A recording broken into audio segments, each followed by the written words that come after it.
Friends అందరికీ నమస్కారం. ఇక మే నెల నుండి మారనున్న కొత్త రూల్స్ అంటూ ఒక లేటెస్ట్ అప్డేట్ న్యూస్ అయితే రావడం జరిగింది. అయితే దీని గురించి పూర్తి సమాచారం మనం ఈ వీడియో ద్వారా తెలుసుకుందాం. వీడియో అక్కడ స్కిప్ చేయకుండా చూసినట్లయితే అప్పుడే మనకు పూర్తి సమాచారం అయితే తెలుస్తుంది.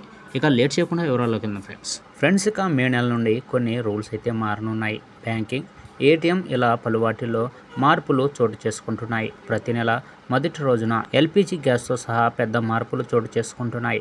ఇది సామాన్యుడి జేబుపై ప్రభావాన్ని చూపే అవకాశం ఉంటుంది. అయితే ఈ మే నెలలో ఏ మార్పులు చోటు చేసుకుంటున్నాయి ఇప్పుడు మనం తెలుసుకుందాం. మొదటిగా ఏటీఎం ఉపసంహరణ గురించి ఛార్జీల పెరుగుదల.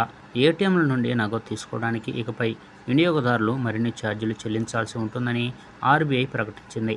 గతంలో ఈ ఛార్జీ అనేది రూ. 21 ఉండగా ఇప్పుడు దానిని 23కు పెంచనున్నారు.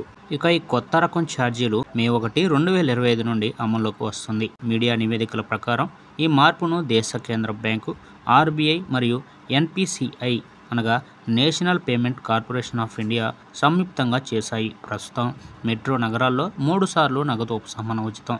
కానీ మీరు పరిమితి కంటే ఎక్కువ నగదు ఉపసంహరించుకుంటే దానికి రూ. 21 ఛార్జ్ అయితే విధించాల్సి ఉంటుంది.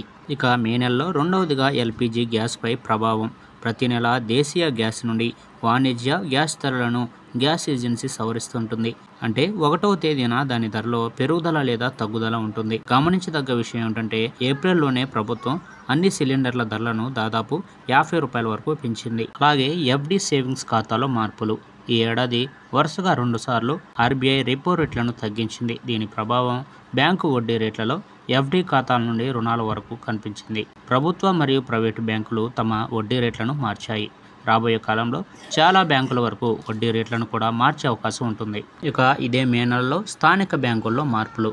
మే 1 నుండి గ్రామీణ బ్యాంకుల్లో పెద్ద మార్పు రావచ్చు. ప్రతి రాష్ట్రంలోని అన్ని గ్రామీణ బ్యాంకులను విలీనం చేయడం ద్వారా ఒక పెద్ద బ్యాంకును సృష్టించే ప్రణాళిక ఉంటుంది. ఈ పని ఒక రాష్ట్రం, ఒక ఆర్ఆర్బీ పథకం కింద జరుగుతుంది.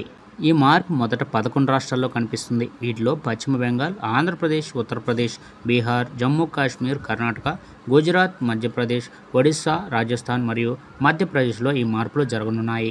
చివరిగా రైల్వేలో కూడా మార్పులు అయితే చోటు చేసుకోబోతున్నాయి. మే 1 నుండి రైల్వే టికెట్ బుకింగ్లో పెద్ద మార్పులు రాబోతున్నాయి. ఇప్పుడు ప్రయాణికులు వెయిటింగ్ టికెట్లపై స్లీపర్ మరియు ఏసీ కోచ్లలో ప్రయాణించలేరు. చూసారు కదా ఫ్రెండ్స్, ఈ అప్డేట్ కనుక మీకు నచ్చితే లైక్ చేయండి. మరెన్నో లేటెస్ట్ అప్డేట్ న్యూస్ కోసం మన ఛానల్ అయితే సబ్స్క్రైబ్ అయితే చేసి ఫాలో అవ్వండి friends. Thank you for watching friends.